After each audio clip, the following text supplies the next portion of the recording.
Kansas. And Jean Hatfield and Kathy McClellan. Is that right? McClellan, right. It's Wednesday morning at Pam's daycare, and Joey's having a hard time settling down.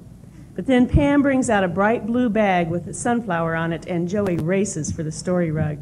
He knows that in that bag are books that Pam will read aloud to the group, and then they'll probably sing some songs afterwards and maybe do something fun, too, like the day they pretended they were in a circus.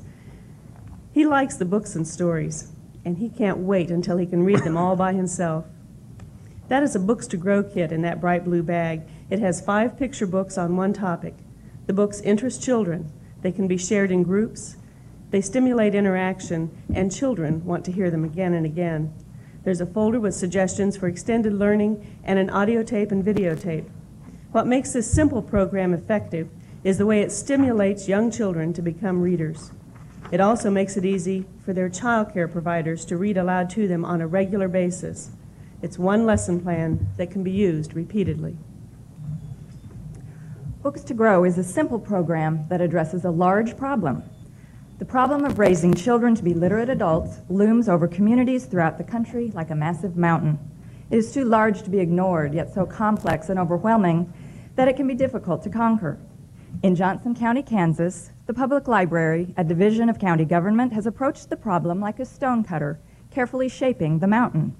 We developed a simple, yet efficient and effective program that will give us big results. In today's busy society, working parents make fewer trips to the library and read aloud less often. In Johnson County, as in much of America, many children spend most of their preschool years in some form of childcare. An estimated 66% of working mothers in Johnson County have children under the age of 6. That means approximately 19,000 preschool children are being cared for by someone other than a parent in more than 1,600 child care centers or homes. As an agency serving families and children, the library clearly needs a novel approach to providing service to them. Public libraries lead the way in read-aloud activities by providing preschool story times. Why is reading aloud to children important? It provides experiences that engage children with stories in colorful picture books that make them want to learn. Children become aware that those black squiggles represent words and ideas. Children learn that reading is an important activity if adults are doing it, and the time spent with a significant adult reading establishes a close relationship between the adult and child. The first 5 years in children's life are critical.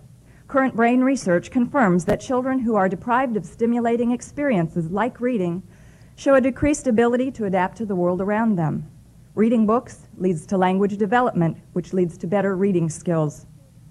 Through our work with the child care community, we discovered that while some knowledgeable adults care for our children, many of them have little understanding of developmental issues or the vital role they play in children's lives. The fact is, in Kansas, as in many states, only 15 clock hours are required to be a licensed home care provider, while 1,500 clock hours of accredited training are required to qualify as a licensed hairdresser or manicurist. Since children can spend up to 12 hours a day in child care, helping to provide for quality child care is an important goal. Much like the stonecutter's hammer shapes a mountain of stone, our program shapes the mountain of children's literacy. It addresses the reality of working parents, busy child care providers, and children's early learning abilities. We developed a program that makes library use quick and convenient for caregivers, and it provides a storytime experience. And we call it Books to Grow because children do need books in order to grow emotionally and intellectually. The results have been very satisfying. In 1997, Books to Grow kits were seen by approximately 5,000 children, and we continue to expand the number of kits. The program continues to grow because of promotion by library staff and positive word of mouth among providers. And we do all of this for just 45 cents per item as compared to $2.55 per item to check out a regular library book. However, the library's biggest compensation is the knowledge that some child care providers who might not otherwise use books with their children will bring books into their homes or centers because it's convenient to do so. Our program has been successful in our community, and we believe that it's possible to replicate it in other communities with equal success. Books to Grow is a government program that can have far-reaching results. It serves the child care providers in whom we've entrusted our children and our future. It is simple, efficient, and effective. The mountain that is our children's inability or reluctance to read can be chiseled down by small but effective programs like Books to Grow. Public libraries may not be the biggest or most costly of our governmental units, but we can wield a very effective hammer. Thank you. Ed Doran. What's the incentive for a child care provider to engage in this sort of energy-intensive reading exercise as opposed to continuing to do what they do now, and that's to sit the kids in front of a TV for several hours a day? Research clearly shows that reading aloud to children is an important activity that will help them prepare for the school experience. So their incentive is to do something good for the children, but it actually makes it easier. This program makes it easier for them to do that. If you were to come to the library with 6 or 8 2-year-olds and try to find books on transportation or dinosaurs, it could be overwhelming. But this program gathers them for you ahead of time and makes it easy for you to pick it up. They can go to any of 12 different library locations and pick up the kit at a time convenient to them and go home and use it. In your materials, it's clear that you appreciate how much more these child care, family daycare providers need than what you're able to provide. I was wondering whether you've thought about whether it would strengthen or weaken your program if you entered into some partnerships with other people who could provide other sources of support and continuous coaching to the family daycare providers. We actually do have a partnership with the resource and referral agencies in our county, and they do ongoing training as part of the clock hours, and we provide some of that training. We also participate with them in kits that they have that they check out. We've done some consulting with them, and they also check out some larger kits that we have that go to daycares. And we have thought about partnering with our health department in providing information that's kind of down the road. But to follow that up, if I understand your statement earlier, it takes 15 hours of training to work with a child and 1,500 hours of training to dress someone's hair. Right, correct. Both of you represent the library system, and you've thrown yourself into this.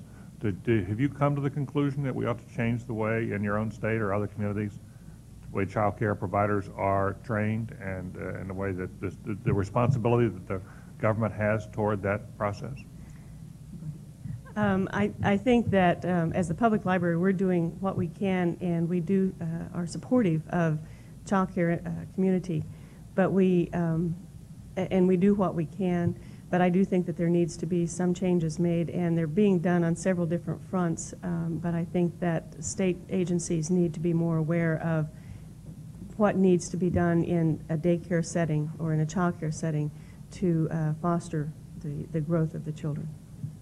Please, Bill Klinger. You rely upon the daycare provider to come to the library and pick up the material and take it back. Is there a problem with how many of those potential daycare centers presently are using the system? Did you say that?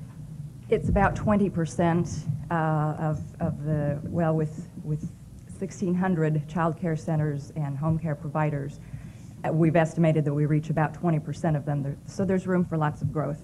And do you have any plan or any way to sort of reach those daycare providers who are presently not involved in this? Because we do mailings. We do a yearly mailing to make them aware of the programs that we have for them in particular, and we provide workshops and seminars at conferences where they are required to obtain the 15 hours annual clock hours that they need to remain licensed or registered.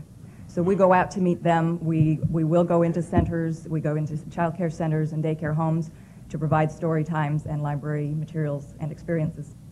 Antonia? Do you have the capability to service a lot more people? I was under the impression that your resources are rather limited. I think after this we will have the capability of serving more. We have in the last year been able to have Kathy's position made a full-time position, and we've added a half-time clerk so that she can help. We've added one more volunteer, so now our staff is up to 4. So we've doubled our staff in the last year. But we will be able to provide more. I think that with some more funding, that we would be able to do that. Questions here? Well, we will look forward to a time when we will see one of your kits with the dinosaurs inside a bus with a cow. That's Like a cow.